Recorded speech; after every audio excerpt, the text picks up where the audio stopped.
Welcome to the NBA Saga. Today we're diving into the legend of Allen Iverson, not just as a superstar on the court, but as a true street-style icon who changed the look and feel of the NBA forever.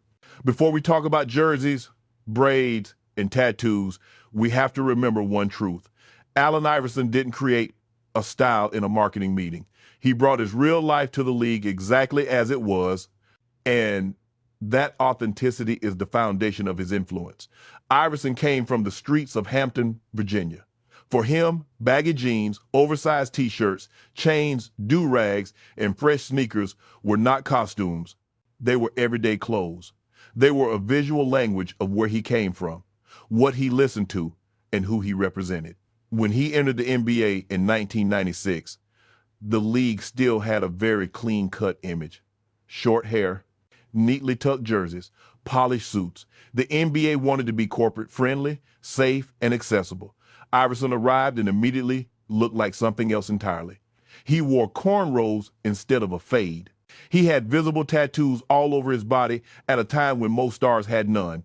His jerseys hung loose, his shorts were long, and his accessories screamed hip-hop culture. To a lot of executives, Iverson looked like a problem. To a generation of kids watching at home, he looked like a mirror. They saw someone who dressed like them, walked like them, talked like them, and did it all while dropping 30 a night on the biggest stage in basketball. The key to Iverson's street style was that it felt unfiltered. He wasn't trying to be a fashion model. He wasn't trying to fit into a brand's campaign.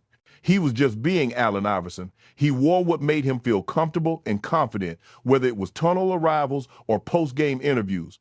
Look at the details, and you see how layered his style really was. The cornrows were more than a hairstyle. They were cultural identity rooted in Black history and the hip-hop era that raised him. The headbands, the shooting sleeves, the armbands, the finger bands, even the elbow pad became part of his silhouette. You didn't just see the jersey number 3. You saw the entire frame of AI as a visual icon. That signature shooting sleeve is a perfect example. Originally, it started as protection for his elbow, but as he kept wearing it, the sleeve became a part of his character. Soon, kids at the playground and high school players around the world were wearing sleeves just because Iverson did. It wasn't just performance gear anymore. It was fashion. It was identity. Iverson's tunnel fits were the bridge between the streets and the suits. He wore oversized throwback jerseys, big chains, baggy jeans, and fitted caps. He didn't hide his tattoos under long sleeves or buttoned shirts. He walked into the arena like it was an extension of his neighborhood. For the NBA, that was new, raw, and honestly, a little scary. The league eventually responded with the dress code in 2005. Players were basically told to dress more professional. No oversized jewelry, no baggy jeans, no do-rags or hats in certain contexts. It was a direct reaction to the image that Iverson and the hip-hop generation of stars had brought to the forefront.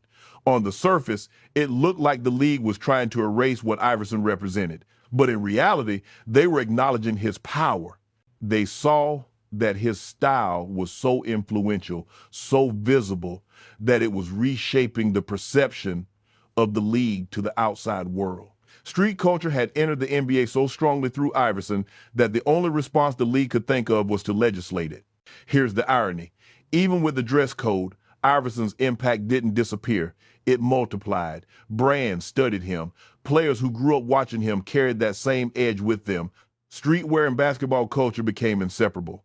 What Iverson was punished for in the early 2000s is exactly what gets celebrated on social media today. If you look at the NBA now, players treat the pregame tunnel like a runway. Designer streetwear. Sneakers that drop on apps at midnight and sell out in minutes. Graphic tees, baggy cargos, chains, hoodies, statement pieces. All of that connects directly back to Iverson. He normalized the idea that the player is a full-time brand, not just a jersey number. Iverson's tattoos are another underrated part of his street style revolution. At the time, a heavily tattooed superstar was unusual in a major American sports league. But Iverson didn't hide his ink. He let every piece show. Names, symbols, words, they all told the story of his life. They were emotional armor. They were art. Over the years, other players followed. Today, full-sleeve tattoos are normal in the NBA. But back then, Iverson's body looked like a canvas of his struggles and beliefs. It visually separated him from the polished image many people expected. It also drew in fans who felt misunderstood, judged, or looked at differently because of how they dressed or expressed themselves. And then there's the crossover between Iverson and hip-hop. He didn't just dress like a rapper. He lived in that world. He recorded music. He hung out with the biggest artists. He sounded like he came straight off a track when he spoke. He blurred the lines between athlete and rapper, between court and studio, between locker room and street corner. When Iverson stepped on the court, his baggy shorts and braided hair were not just for show. They were the extension of a mindset. His entire game was born from the playground, the killer crossover, the fearless attacks to the rim against bigger defenders, the swagger after hitting a big shot. His style of play matched his style of dress, raw, fearless, unafraid of judgment. This is where his status as a street-style icon goes deeper than clothes. It's about attitude. Iverson's message was clear. You can come from the projects and stand on the brightest stage in the world without changing who you are at the core.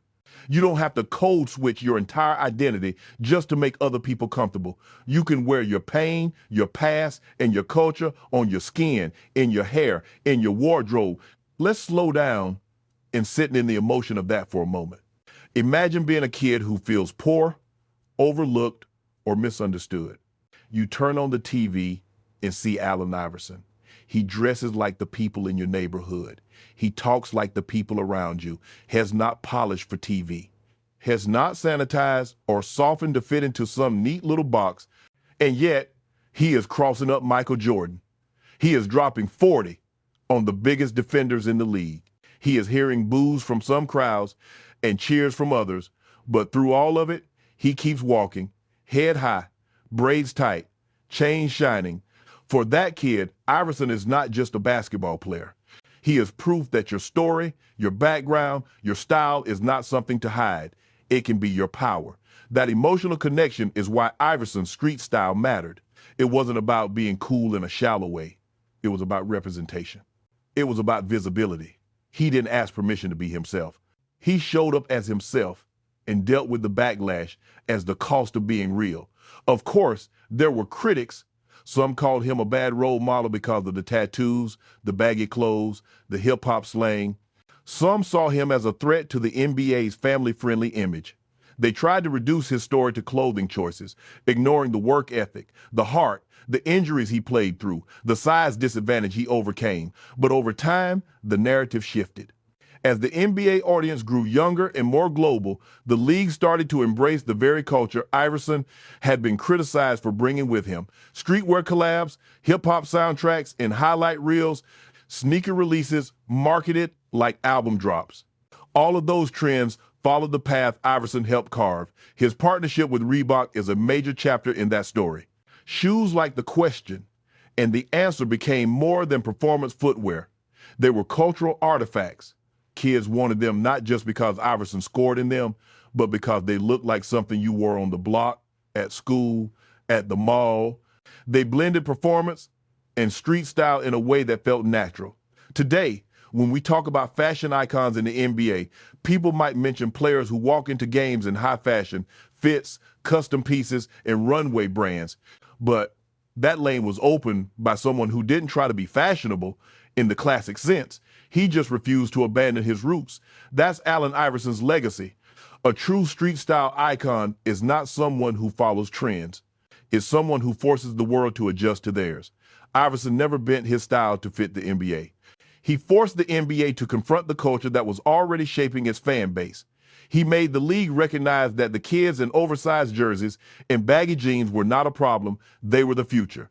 When you watch old footage of Iverson walking into the arena with headphones on, chain swinging, braids tight, hoodie or throwback jersey on, you see a man fully committed to being himself. When you see his tattoos and his swagger, you see a man carrying both his pain and his pride in plain sight. When you watch him play, you see a style that could only have come from the streets. Nothing about him feels manufactured.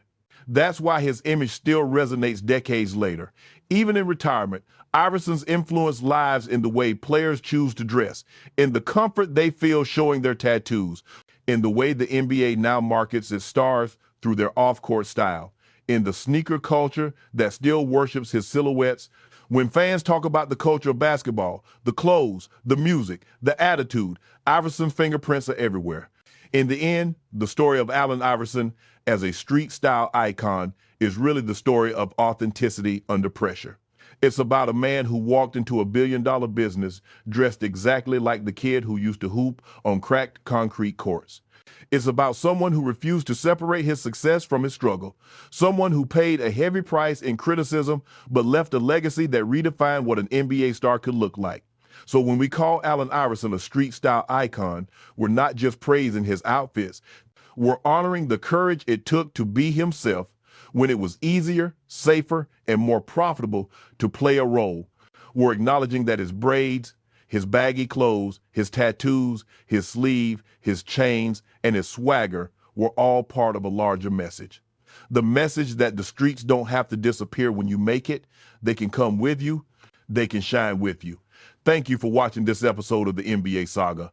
If you enjoyed this deep dive into Allen Iverson and how he changed the style of the NBA forever, don't forget to like the video, share it with your friends, leave a comment with your favorite Iverson moment, and subscribe to the channel so you don't miss any of our future stories. See you in the next video.